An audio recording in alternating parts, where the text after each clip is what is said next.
जल्दी करो मादाम के लहजे की गराहट शिद्दत इख्तियार कर गई। नंबर 7 ने फुर्ती से बैग खोला, उसमें से एक छोटा सा औजार निकाला जिसका सर चिपटा लेकिन इंतहाई तेज़ था। उसने वो सिरा सेफ के दरमियान में बनी हुई लकीर के एन दरमियान में रख दिया। फिर उसने आले को अच्छी तरह दबा दिया। आले का सिरा थोड़ा सा लकीर के अंदर चला गया जो दरअसल मामूली सा बंद था। उसने बैग से एक पंप सा निकाला जिसमें सुरह रंग का एक सियाल भरा हुआ था। पंप का सिरा नोकदार था। उसने इस नोक को पहले वाले आले की पुश पर रख दिया जहाँ एक मामूली सा सुराख था। अब उसने एक हाथ से जंप दबाना शुरू कर दिया। रफ़ीक सियाल पहले वाले आले से होता हुआ सेफ में जाने लगा क्योंकि चटनी नोक वाले आले के सिरे में एक बारीक सा सुराख था।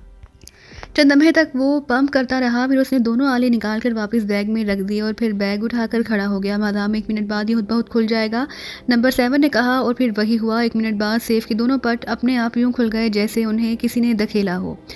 दरअसल ये सियाल मखसूस केमिकल से तैयार किया गया था जिस बंद जगह पर उसे आज़ाद छोड़ दिया जाए वहाँ हवा का दबाव बढ़ना शुरू हो जाता है और फिर ये दबाव इतना बढ़ता है कि जिस रुख पर उसको मामूली सा हला भी मिले उसी पर उसका दबाव बढ़ जाता है और नतीजतन इस रुख पर अगर फौलाद की ठोस चादर भी हो तो वो टूट फूट जाती है। सेफ में चूँकि मखसूस ताला था इसलिए वो दबाव बर्दाश्त ना करते हुए टूट गया। फिर हवा के दबाव से दोनों पट खुल गए। इस केमिकल में एक खास बात यह थी कि अगर उसे शीशे के किसी बर्तन में डाल दिया जाए तो फिर उसका रद्द-ए-अमल कुछ भी नहीं होता। यही वजह थी कि पंप शीशे का बना हुआ था, उसे ये केमिकल तोड़ ना सका। सेफ के दोनों पट जैसे ही खुले सुरह रंग का हल्का सा धुआं बाहर निकल गया। 1 मिनट बाद सेफ खाली था। इस सेफ में कोई खाना ना था। मादाम उसके अंदर दाखिल हो गई। उसने एक लम्हे के लिए सेफ के अंदर इधर उधर देखा। फिर उसने हाथ बढ़ाकर बाएं साइड पर चादर में लगे हुए कीलों की कतार से ऊपर से छोटे कील के सिरे को दबा दिया। एक हल्का सा खटका हुआ और सेफ की पुष्ट वाली चादर एक साइड में खुसती चली गई। अब सामने एक और कमरा था। मादाम उसके अंदर दाखिल होगी और उसके पीछे वो तीनों भी दूसरे कमरे में पहुंच गए। इस कमरा में पहुंचकर मादाम ने उसके दाएं साइड की दीवार में लगे हुए फौलादी दरवाजे की तरफ हाथ बढ़ाया। अब होशियार हो जाओ, यहाँ से सही मानों में खतरा शुरू हो जाएगा, मादाम ने कहा। नंबर 7 तुम यहीं रुको और अगर उधर कोई शख्स इत्तफाक से निकले तो उसे संभालना तुम्हारा काम होगा। ओके मादाम, नंबर 7 ने कहा और वो खुद वहीं एक तरफ दीवार से लगकर खड़ा हो गया। मादाम ने दरवाजे में लगे हुए हैंडल को बाएं तरफ घुमाया और फिर यकला दरवाज़ा खोल दिया। दूसरे लम्हे उसने फुर्ती से एक आदमी को अंदर कमरे में घसीट लिया। दरवाजे की दूसरी तरफ खड़ा पहरेदार अचानक गले से आवाज़ खो बैठा और यही लम्हे उसकी मौत की जमानत बन गए। मादाम के पीछे खड़े हुए नकाबपोश ने फुर्ती से चौकीदार की गर्दन पर अपने दोनों हाथ जमा दिए और फिर दूसरे लम्हे वो शख्स बेजान होकर उसके हाथ में झूल गया। उसकी ब्रेन गन दूसरे नकाबपोश ने संभाल ली। चौकीदार गला घुटने की वजह से मर चुका था। वाकई उस नकाबपोश के मजबूत हाथों में बेपनाह कुव्वत थी। नंबर 7 तुम जल्दी से इस चौकीदार का लिबास पहन लो और इसी दरवाजे से बाहर खड़े होकर पहरा दो, मादाम ने गराते हुए कहा। और फिर वो तीनों दरवाजे से बाहर निकल आए। ये एक गैलरी सी थी जिसमें चंद बल्ब जल रहे थे इसलिए वहां मध्यम रोशनी थी। वो तीनों दीवार के साथ साथ आगे बढ़ते चले गए। गैलरी के इख्तिताम पर उन्हें एक और पहरेदार खड़ा नजर आया। तुम दोनों यहीं रुको, मैं उसे हैंडल करती हूँ, मादाम ने आहिस्ते से कहा। मादाम, एक नकाबपोश ने कदरे हिचकिचाते हुए कहा। क्या है? मादाम में एकदम शेरनी की तरह पलटी। उसका लहजा इंतहाई सख्त था। मादाम, मैं घबराहट और खौफ से उसका फिक्रा मुकम्मल ना हो सका।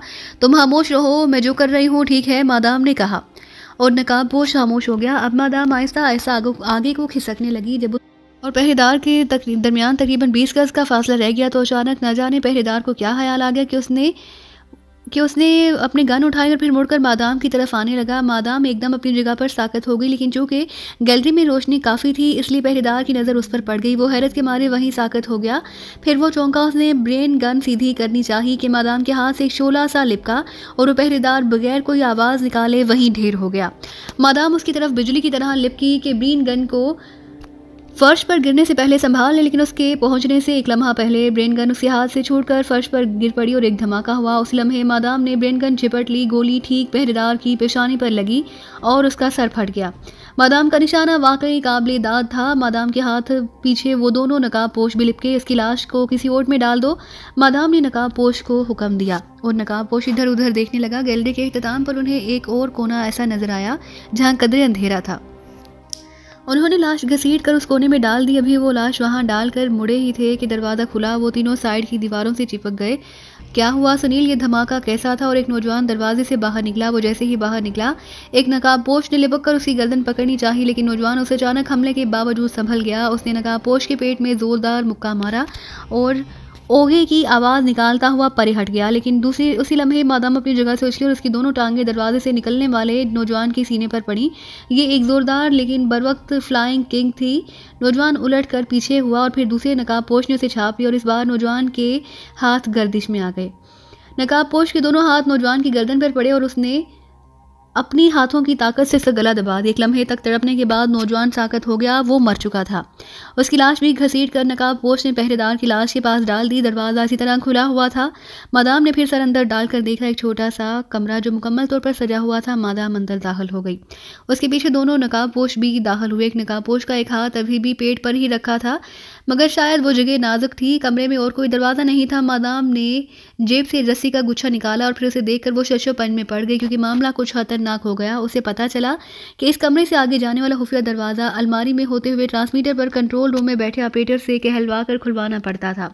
ट्रांसमीटर में एक शख्स को कोड दोहराया जाता है और उसने पहले सोचा कि पहरेदार को काबू करके उस पर सख्ती करके कोड पूछ लिया जाए, क्योंकि उसे इल्म था कि यहाँ कोड रोज़ाना तब्दील कर दिया जाता है।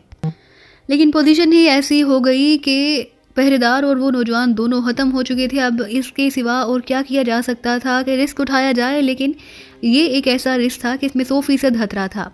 मादाम इसीलिए शशोपंज में मुब्तला थी। उसे अपनी मेहनत रायगा जाती नजर आ रही थी।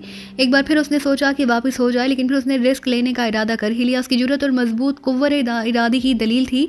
उसने साइड वाली अलमारी खोली, उसमें एक ट्रांसमीटर मौजूद था। उसने ट्रांसमीटर और कागज़ में दी हुई फ्रिक्वेंसी सेट की और फिर बटन ऑन कर दिया। ट्रांसमीटर में ज़िंदगी सी दौड़ गई। ट्रांसमीटर के स्पीकर से हल्की सी जू जां की आवाज़ें निकलने लगी। ट्रांसमीटर से एक आवाज़ उभरी, hello SW control office speaking. Madam ने एक लम्हे के लिए जवाब देने का सोचा और फिर अचानक उसके जहन में एक नई तरकीब आ गई। उसने दम साध लिया। ट्रांसमीटर से बार बार ये फिक्रा दोहराया जाता रहा। अचानक मादाम के मुंह से ऐसी आवाज़ निकली जैसे कोई मरते मरते आखिरी सांस ले रहा हो, और फिर उसने एक तवील हिचकी लेकर उसने दोबारा खामोशी इख्तियार कर ली। नतीजा उसकी तवक्का के मुताबिक ही निकला। दूसरी तरफ से आवाज़ आनी बंद हो गई और फिर दोबारा वहाँ जू की आवाज़ें निकलने लगी। उसने ट्रांसमीटर बंद करके दोबारा अलमारी में रख दिया। नंबर 4 11 तुम दोनों इस सोफ़ों के पीछे छुप जाओ। खुफिया दरवाजे जैसे ही खुले और जो कोई भी इसमें से बाहर आए तुमने उसे पकड़ लेना है, लेकिन यह ख्याल रहे कि उसे इस हर हालत में जिंदा रखना है। मादाम ने उन दोनों नकाबपोशों से मुखातिब होकर कहा। ओके मादाम, दोनों ने कहा और फिर वो दोनों सोफ़ों के पीछे छुप गए। मादाम मुसैरी के नीचे घुस गई।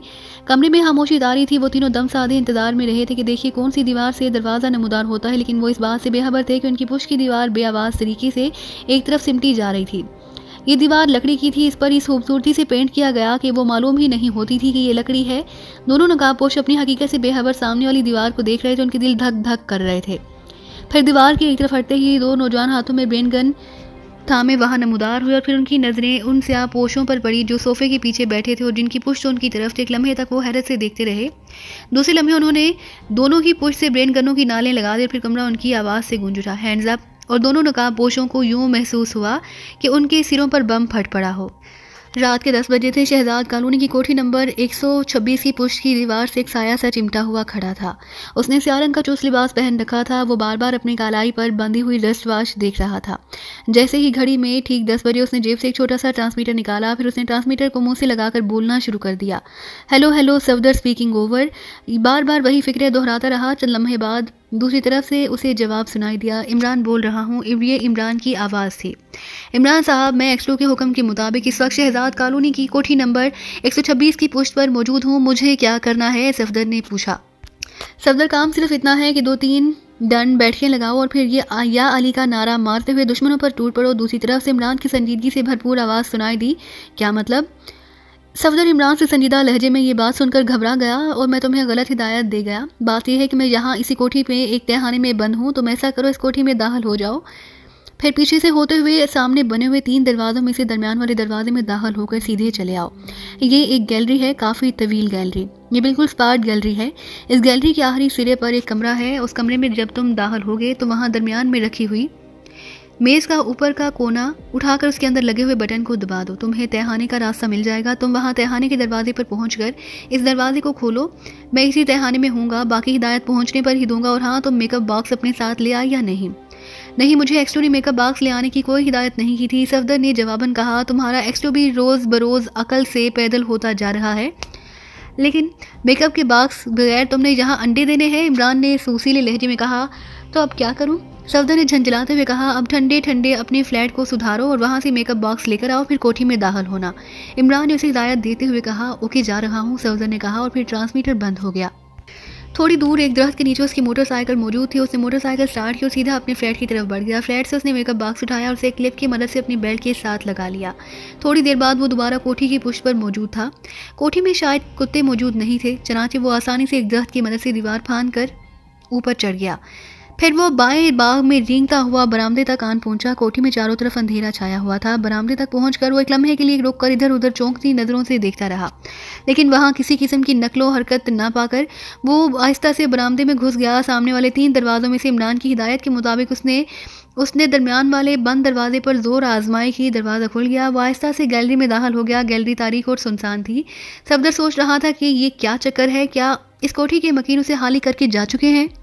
गैलरी के आखिरी सिरे पर मौजूद दरवाजे को खोलकर वो एक कमरे में आ गया। उसने आगे बढ़कर कमरे के दरमियान रखी हुई मेज़ का एक तख्ता उठाया और फिर उसके अंदर लगे हुए बटन को दबाते ही कमरे का फर्श एक तरफ से हट गया। तख्ता दोबारा मेज़ पर रखकर वो फर्श से नीचे जाती हुई सीढ़ियों पर उतरने लगा। 4 सीढ़ियां उतरते ही फर्श दोबारा बराबर हो गई। चंद लम्हों बाद वो तहखाने के दरवाजे तक पहुंच गया। तहखाने के दरवाजे पर बाहर से ताला लगा हुआ था। उसने जेब से एक ताला निकाला और चंद लम्हों की कोशिश के बाद ताला खुल गया। उसने दरवाजे पर दबाव डाला। ये एक छोटा सा कमरा था। कमरे में लाइट्स जल रही थी और एक तरफ एक बेड पर एक आदमी पड़ा सो रहा था। सोने वाले की शक्ल इस सफदर के लिए अजनबी थी। सफदर ठटक गया। वो आया तो इमरान के पास था, लेकिन जहां इमरान की बजाय और कोई था, उसने सोचा शायद वो गलती से किसी और तहखाने में आ गया है। चनाचे वो वापस जाने लगा, लेकिन फिर इमरान की आवाज़ सुनकर रुक गया। अरे बड़े भाई, कहाँ जा रहे हो? इमरान ने सफदर को कहा। आप? सफदर ने कहा और फिर दिल ही दिल में इमरान के मेकअप की दाद देने लगा। कितना कामयाब मेकअप किया है कि पहचानने वाला के पहचाने जाने का सवाल ही पैदा नहीं होता था। दरवाज़ा बंद कर दो। इमरान अब बेड पर उठकर बैठ गया। फिर चंद लम्हे वो इमरान सफदर पर अपना यानी फारूकी का मेकअप कर रहा था और साथ ही साथ उसे तफसीलात भी बताता जा रहा था। सफदर पर फारूक का मेकअप करने, उसे तमाम तफसीलात बतलाने के बाद इमरान ने अपना मेकअप साफ किया और अपने ऊपर सफदर का मेकअप किया। फिर दोनों ने एक दूसरे के लिबास तब्दील किया और इमरान कमरे से बाहर निकल गया। उसने दोबारा ताला लगा दिया और थोड़ी देर बाद किसी रुकावट के बगैर वो सफदर की मोटरसाइकिल पर बैठा शहर की तरफ जा रहा था। जूलिया आजकल बेहद परेशान थी। उसकी समझ में नहीं आ रहा था कि चक्कर क्या चल पड़ा है। इमरान का फ्लैट तबाह हो चुका है। उसके बाद सफदर इमरान गायब हो गया है। एक्सट्रो ने एक दूसरे से रब्ता कायम करने से मना कर दिया और वो बेकारी से तंग आ चुकी थी। पिछले कई दिनों से एक्सट्रो का भी कोई फ़ोन नहीं आया। एक दो बार उसने एक्सट्रो को रिंग करने की कोशिश भी की, लेकिन दूसरी तरफ से कोई जवाब नहीं मिला। आज सुबह से उसका मूड खराब था। उसकी समझ में नहीं आ रहा था कि क्या करे और क्या ना करे। इस वक्त भी वो अपने बिस्तर पर लेटी हुई थी और तबीयत में कसलमंदी सी थी। अचानक साथ की टेबल पर पड़ा हुआ टेलीफोन जोर से चीख उठा। जूलिया ने एक लम्हे के लिए बगौर टेलीफोन की तरफ देखा, फिर फुर्ती से उठकर बैठ गई। उसने रिसीवर उठाकर कानों से लगा लिया। X2 और जूलिया का चेहरा फरते मुसरत से खिल उठा। Yes sir, Julia attending. Julia ने मुसरत से भरपूर आवाज़ में कहा। जूलिया, आज से तुमने एक अहम ड्यूटी सर अंजाम देनी है। तुम तैयार होकर सीधी तरह तैयार हो जाओ। सुपर फैन फैक्ट्री के जनरल मैनेजर से मिलो। वो तुम्हें अपनी फैक्ट्री में बतौर ऑपरेटर्स किसी शोबे में तैनात करेगा। वहाँ तुम्हारा मिशन होगा कि तुम अपनी ड्यूटी के दौरान इंतहाई चौकन्नी रहो और किसी किस्म की पुलिसदार नकलो हरकत का शुबा भी तुम्हें ना पड़े तो तुम इस हरकत का खोज लगाओ और फिर मुझे रिपोर्ट दो। X2 ने संजीदगी से कहा। लेकिन sir, super fan factory? Julia ने कदरे रुकते हुए पूछा। मैं जानता हूँ तुम क्या सोच रही हो। सुपर फैन फैक्ट्री दरअसल एक ढोंग है। इस फैक्ट्री के नीचे ज़मीन दोस्त तहखानों में एक बहुत बड़ी लेबॉर्ट्री कायम है जहाँ साइंसदान हुकूमत के लिए जंगी जदाद में मसरूफ़ हैं। आजकल वहाँ एक इंतहाई अहम हथियार तैयार हो रहा है। मुझे रिपोर्ट मिली है कि वहाँ कल कुछ पुरअसरार नकलो हरकत पाई गई है, इसलिए तुम्हें वहाँ भेज रहा हूँ। X2 ने उसे तफसील बताते हुए कहा। ओके सर, लेकिन जनरल फीचर से तारुफ के मुतालिक क्या हुक्म है? जूलिया ने काम की अहमियत को समझते हुए पूछा। तुम सिर्फ अपना नाम उसे बताओगी, वो समझ जाएगा। मैंने उसे कह दिया है। X2 ने जवाब दिया। बहुत बेहतर जनाब, मैं अभी जाती हूँ, जूलिया ने कहा। और वहाँ तुम मेकअप में रहोगी और हर रोज़ शाम को मुझे रिपोर्ट ट्रांसमीटर पर दोगी, समझी? Right sir. Okay miss Julia, X2 ने कहा और फिर जूलिया ने रिसीवर रख दिया। वो सोच रही थी कि ड्यूटी वाकई इंतहाई अहम है। इंतरी खुफिया जगह पुरअसरार नकलो हरकत का मतलब है कि गैर मुल्की जासूस इस लेबॉर्ट्री में सरगर्म है। उसने जल्दी लिबास तब्दील किया और गैर मुल्की जासूस इस लेबॉर्ट्री में सरगर्म है। मेकअप से अपने चेहरे की हदोहाल में तब्दीली पैदा की और फिर वो फ्लैट को ताला लगाकर बाहर निकल आई। उसने एक टैक्सी रोकी और उसे सुपर फैन फैक्ट्री का पता बताकर टैक्सी में बैठ गई। टैक्सी तकरीबन आध घंटे बाद सुपर फैन फैक्ट्री के मेन गेट के सामने जाकर रुकी। ये फैक्ट्री शहर से 10 मील दूर थी और उसकी हिफाजत के लिए शानदार इंतजाम किए गए थे। मेन गेट की चौकीदार को उसने अपना कार्ड देकर जनरल मैनेजर से मुलाकात की ख्वाहिश की। मिस साहिबा, क्या आपने साहब से मुलाकात का वक्त लिया हुआ है? चौकीदार ने मोदबाना अंदाज में कहा। हाँ, तुम उनसे टेलीफोन पर पता कर लो, चौकीदार ने कहा। जूलिया ने मुतमईन अंदाज में कहा, बहुत बेहतर मिस साहिबा। चौकीदार ने इसी तरह मोदबाना अंदाज में जवाब दिया।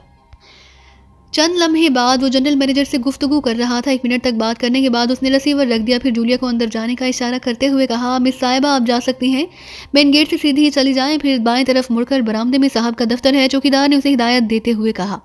शुक्रिया, जूलिया ने कहा और फिर वो अंदर दाखिल हो गई। चंद मिनट बाद वो जनरल मैनेजर के दफ्तर के सामने खड़ी थी। उसने दरवाजे के बाहर बैठे हुए एक लंबी लंबी मूछों वाले चपरासी को अपना कार्ड दिया। चपरासी कार्ड लेकर कमरे में चला गया।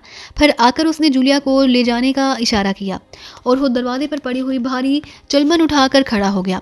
जूलिया कमरे में दाखिल हुई। कमरा काफ़ी लंबा चौड़ा और बड़ी अच्छी तरह सजा हुआ था। सामने एक बहुत बड़ी लेकिन इंतहाई शानदार ऑफिस टेबल के पीछे अधेड़ उम्र लेकिन सेहतमंद मालिक जनरल मैनेजर बैठा हुआ था। जूलिया जब अंदर दाखिल हुई तो उसने सर उठाकर गौर से जूलिया की तरफ देखा। जूलिया को यूं महसूस हुआ जैसे मैनेजर की आंखों से बरकी लहरों का एक जाल सा निकलकर उसके जिस्म पर पड़ रहा है। एक लम्हे तक बगौर देखने के बाद उसने जूलिया की तरफ देखते हुए बैठने का इशारा किया। जूलिया खामोशी से एक तरफ सोफे पर बैठ गई। बैठिए। अपने सामने कोई फाइल खोले उसे बगौर पड़ रहा था। फिर उसने तवील सांस लेकर फाइल बंद की और जूलिया की तरफ दोबारा मुतवज्जा हो गया। आपका नाम? मैनेजर की आवाज़ गंभीर सुनाई दी। Julia Nafter Water. आप वेयर मुल्क की हैं? जी हाँ, मेरी पैदाइश स्विट्ज़रलैंड में हुई है, जूलिया ने जवाब दिया। आप कब से इस मुल्क में हैं? मुझे इस मुल्क की शहरियत इख्तियार किए हुए 10 साल हो गए हैं, जूलिया ने जवाब दिया। क्या आप शादीशुदा हैं? मेरे कार्ड पर आपको लफ्ज़ मिस लिखा हुआ नजर आ रहा होगा। फिर इस सवाल का क्या मतलब? जूलिया ने कदरे तलह लहजे में कहा। उसे हकीकतन इस सवाल पर गुस्सा आ गया था। अरे आप तो बुरा मना गई। दरअसल हमारे मुल्क में तकरीबन तमाम नौजवान लड़कियां, चाहे वो शादीशुदा हो ना हो, अपने नाम के साथ मिस का लफ्ज़ ज़्यादा पसंद करती हैं। जूलिया ने कोई जवाब ना दिया। मैं आपको अपनी फैक्ट्री में बतौर ऑपरेटर तैनात करता हूँ। उम्मीद है आप फैक्ट्री के लिए अच्छी दरकार वर्कर साबित होंगी। मैनेजर ने दोबारा कहा। थैंक यू, आप बेफिक्र रहें, जूलिया ने जवाब दिया। ठीक है, लेकिन ये याद रखिए कि आपको रिहाइश भी फैक्ट्री में ही रखनी पड़ेगी। आप महीने में सिर्फ एक बार फैक्ट्री से बाहर जा सकती हैं। बेहतर, जूलिया ने मुख्तसर सा जवाब दिया। मैनेजर ने घंटी बजाई। वही लंबी लंबी मूछों वाला चपरासी अंदर दाखिल हुआ। मिस मार्टिन को बुलाओ, मैनेजर ने उसे हुक्म देते हुए कहा और चपरासी वापस बाहर चला गया। चंद लम्हे बाद एक अधेड़ उम्र एंग्लो इंडियन औरत कमरे में दाखिल हुई। उसने इंतहाई मोदबाना अंदाज में मैनेजर को सलाम किया। मिस मार्टिन, मिस जूलिया को मैंने मेन डिपार्टमेंट में बतौर ऑपरेटर मुकर्रर कर दिया है। अब उन्हें डिपार्टमेंट के सरबराह तक पहुंचा दें। चलिए, उसने जूलिया की तरफ मुहातिब होकर कहा और जूलिया उठ खड़ी हुई। फिर वो मिस मार्टिन के पीछे पीछे कमरे से बाहर निकल आई। एक दूसरे के पीछे चलते हुए वो दोनों फैक्ट्री की बड़ी इमारत में दाखिल हुई। मुख्तलिफ कमरों से गुजरने के बाद मिस मार्टिन एक बहुत बड़े हाल में पहुंची जहां बड़ी बड़ी देव हैकल मशीनें लगी हुई थी। इन मशीनों से मुख्तलिफ किस्म के पुर्जे तैयार किए जा रहे थे। मशीनों के शोर ने से जूलिया के कानों के पर्दे फटने लगे। हाल के कोने में कैबिन सा बना हुआ था। मिस मार्टिन ने कमरे के दरवाजे पर दस्तक दी और फिर दरवाजे पर दबाव डालने से दरवाज़ा खुल गया। दोनों अंदर दाखिल हुई। मिस मार्टिन ने मुड़कर दरवाज़ा बंद कर दिया और जूलिया को यूं महसूस हुआ जैसे कुछ देर के लिए वो बहरी हो गई, क्योंकि हाल के बेपनाह शोर से दरवाज़ा बंद करते ही निजात मिल गई थी। यकीनन ये कैबिन साउंड प्रूफ बनाया गया था। कैबिन में एक ऑफिस टेबल के पीछे खूबसूरत नौजवान बैठा हुआ था। मिस्टर वास्ती साहब ने उन्हें आपके पास भेजा है, मिस मार्टिन ने कहा। हाँ, साहब ने मुझे टेलीफोन बतलाया, अब आप जा सकती हैं, वास्ती ने मार्टिन को कहा और मिस मार्टिन खामोशी से कैबिन का दरवाज़ा खोलकर वापस मुड़ गई। आइए मिस जूलिया, मैं आपको नई तकर्री पर खुशामदीद कहता हूँ, नौजवान जिसका नाम वास्ती था ने बड़े हलीक लहजे में कहा। थैंक यू, जूलिया ने भी मुस्कुराते हुए जवाब दिया। वास्ती खड़ा हो गया। उसने अपने पीछे लगी हुई एक कदादम अलमारी का दरवाज़ा खोला। अलमारी में फाइलें भरी हुई थी। उसने दरमियान वाले खाने से एक फ़ाइल उठाई और फिर खाली जगह पर हाथ फेरा और फाइल दोबारा वहीं रख दी। अलमारी के अंदर फाइलों वाला एक हिस्सा घूम गया। वहाँ गुजरने का रास्ता मौजूद था। मेरे पीछे आइए, वास्ती ने जूलिया की तरफ इशारा करते हुए कहा और फिर जूलिया वास्ती के पीछे उस अलमारी में बने हुए दरवाजे से गुजर गई। अलवास्ती दोबारा सीट पर बैठ गया और अलमारी बंद हो गई। अब वो एक छोटे से कमरे में थे। इस कमरे से सीढ़ियाँ नीचे जा रही थी। वो दोनों एक दूसरे के पीछे चलते हुए सीढ़ियाँ उतरते चले गए। इस तरह मुख्तलिफ कमरों से गुजरकर वास्ती एक छोटे से कमरे में आकर रुक गया। उसने अलमारी में रखा हुआ ट्रांसमीटर उठाया, उस पर एक महसूस फ्रीक्वेंसी सेट करने लगा। फ्रीक्वेंसी सेट करके उसने ट्रांसमीटर का बटन दबा दिया और स्पीकर में कहना शुरू कर दिया। हेलो हेलो, वास्ती स्पीकिंग। तकरीबन 2 दफ़ा यही फिक्रा दोहराने के बाद दूसरी तरफ से आवाज़ उभरी, WW control office speaking code. दूसरी तरफ से एक आवाज़ आई, हनीमून। वास्ती ने जूलिया की तरफ देखकर मुस्कुराते हुए कहा, ओके फरमाइए, दरवाज़ा खोलिए, मैं एक नई वर्कर को लेकर आना चाहता हूँ, उसने जवाब दिया। इसका क्या नाम है? दूसरी तरफ से लड़की ने पूछा। Miss Julia Nafter Water. Okay, 2 minute इंतज़ार कीजिए। और वास्ती ने ट्रांसमीटर का बटन ऑफ करके उसे वापस अलमारी में रखा और जूलिया खामोश खड़ी रही। तकरीबन 2 मिनट के बाद अचानक कमरे की एक साइड की दीवार से बे आवाज़ आई, और अलमारी एक तरफ खिसक गई। अब दीवार की जगह हालात और इस हालात में दो नौजवान ग्रीन गन लिए खड़े। उन्होंने दोनों की तरफ ग्रीन गनें उठा ली। हैंड्स अप, दोनों क्रॉस लहजे में बोले। जूलिया ने इस्तरारी तौर पर हाथ उठा लिया, लेकिन वास्ती के संजीदगी से देखने पर कहा हनीमून। इस अल्फाज के सुनते ही दोनों नौजवानों ने ग्रीन गनें झुका ली। जूलिया ने भी झेम कर हाथ नीचे कर लिए। आइए मिस साहिबा, वास्ती ने उसे अंदर चलने का इशारा करते हुए कहा। फिर जूलिया वास्ती के पीछे इस हला में दाखिल हो गई। ये एक तवील राहदारी थी जिसमें तेज रोशनी वाले मरकरी बल्ब जल रहे थे। राहदारी की दीवारें दोनों तरफ से स्पाट थी। इनमें कोई दरवाज़ा नहीं था, सिर्फ राहदारी के आखिरी सिरे पर एक दरवाज़ा नजर आ रहा था, जिसके सामने एक और नौजवान हाथ में बीन गन लिए जो करना खड़ा था। वास्ती और जूलिया तेज कदम उठाते हुए इस दरवाजे तक पहुंचे। नौजवान ने उन्हें करीब आते देखकर ग्रीन गन सीधी कर ली, लेकिन वास्ती से कोड सुनते ही उसने आगे बढ़कर दरवाज़ा खोल दिया। ये एक छोटा सा कमरा था जिसमें एक नौजवान औरत एक मेज़ के पीछे बैठी थी। वास्ती उसके सामने जाकर रुक गया। मिस जूलिया मैडम, वास्ती ने कदरे मोदबाना लहजे में कहा। ओके, अब आप जा सकते हैं, लड़की ने कदरे बेनियाजी से कहा, और वास्ती पिछले कदमों वापस मुड़ गया। वास्ती के बाहर जाते ही दरवाज़ा बराबर हो गया। आइए मैं आपको आपका कमरा दिखा दूं, अब कल से ड्यूटी देंगी, उस लड़की ने उठते हुए कहा, और फिर उसने एक साइड का दरवाज़ा खोला और जूलिया उसके पीछे चल पड़ी। मुख्तलिफ कमरों से होते हुए वो एक छोटे से कमरे में पहुंचे जहाँ जो ऑफिस के अंदाज में सजा हुआ था। उसके साथ ही बाथरूम भी था, एक टेलीफोन भी रखा हुआ था। देखिए मिस जूलिया, आप ड्यूटी देने के बाद सीधे इस कमरे में आ जाएंगी। ड्यूटी टाइम के अलावा आपको इस कमरे से निकलने की इजाज़त ना होगी, जहाँ आपको हर किस्म की सहूलत मैसर की जाएगी। किसी चीज़ की ज़रूरत हो तो टेलीफोन पर रिंग करके बिला तकल्लुफ़ मंगवा सकती हैं। खाना वगैरह भी आपको इसी कमरे में मिला करेगा। अलबत्ता शाम को 2 घंटे के लिए आपको कॉमन रूम में जाने की इजाज़त और मुलाजिमा आपकी रहनुमाई करेगी। अब आप आराम करें, कल आपको ड्यूटी की तफसीलात भी बतला दी जाएंगी। और फिर वो लड़की वापस चली गई। जूलिया ने दरवाज़ा बंद किया और फिर आरामदा कुर्सी पर नीम दराज हो गई। हैंड्स अप की आवाज़ सुनते ही सरारी तौर पर उठ खड़े हुए और फिर उनके जहन को धचका हुआ। वो तेज़ी से मुड़े, लेकिन अपने सामने खड़े 2 नौजवानों को देखकर उन्होंने अपने हाथ उठा लिए। एक नौजवान उनके पीछे आ गया। उसने फुर्ती से उन दोनों को जेबों से रिवाल्वर निकाल लिया, लेकिन उनमें से एक नकाबपोश अचानक उछला और उसने सामने वाले नौजवान की बीन गन पर लात मारनी चाहिए, लेकिन अंदाजे की ज़रा सी गलती से उसकी लात बीन गन पर न पड़ी। नौजवान ने बीन गन का ट्रैगर दबा दिया। तड़ की आवाज़ें उभरी और उस नकाबपोश के जिस्म में कई सुराख हो गए। वो एक लम्हे के लिए तड़पा और फिर साकत हो गया। दूसरा नकाबपोश खामोशी से खड़ा था। इस नौजवान ने उसे आगे चलने का इशारा किया। वो खामोशी से चल पड़ा।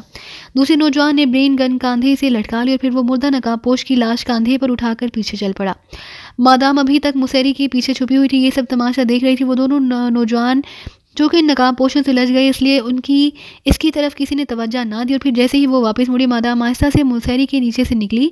वो आहिस्ता आहिस्ता उनके पीछे चलने लगी। ये एक राहदारी थी जिसमें तेज़ रोशनी के बल्ब फिट थे, और आगे जाने वाले नौजवान एक लम्हे के लिए भी मुड़कर देखते तो मादाम यकीनन नज़रों में आ जाती। लेकिन मादाम की अच्छी किस्मत थी कि वो बगैर मुड़े सीधे चले गए। राहदारी के आखिरी सिरे पर एक दरवाज़ा था जिसके सामने एक और नौजवान खड़ा था।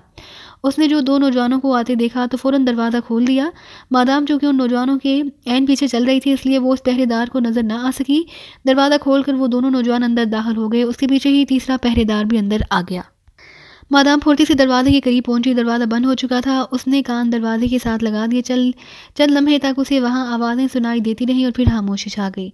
उसने हल्के से दरवाजे को दबाया तो वो दरवाज़ा खुल गया। कमरा खाली था। कमरे के कोने में एक और दरवाज़ा खुला हुआ था। मादाम ने सर बाहर निकालकर दूसरे दरवाजे से देखा। ये एक और राहदारी थी जो अभी तक खाली थी। वो फुर्ती से उस राहदारी में घुस गई, लेकिन अभी वो उस राहदारी में थोड़ी दूर चली होगी कि उसके कानों में पैरों की चाप सुनाई दी।